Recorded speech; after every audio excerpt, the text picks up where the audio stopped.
vast on kõik olemas, see on, vaatame, kas kaamera käib.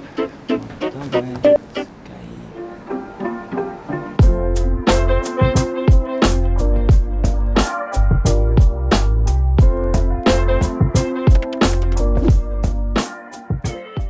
Tere tulemast! Hakkame täna valmistama tippkoka tervisesarja Vahemere pastasalat. No see on niigi hea roog, aga kuidas selline roog teha, et see oleks restorani vääriline ja kaunilt pandud taldrikusse? Kõigepealt hops ja teeme ühtepidi triibud peale. Siis me keerame nad risti ja laseme teistpidi triibud peale. Kõik seened keerame nii. Teeme vahepeal valmis ka õli. On meil vaja õli ja ürte ja laseme nad tõeliselt sodiks.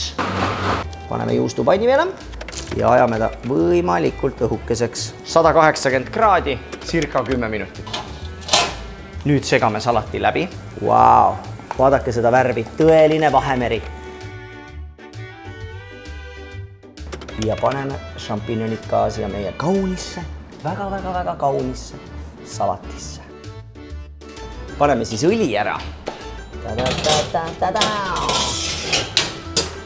Ja murrame siit imeilusaid chipsikesi ja asetame neid mõnusalt salati peale. Vahemerepärane pastasalat valmis. Tehke toit kodus ilusaks. Nautige. Head isu!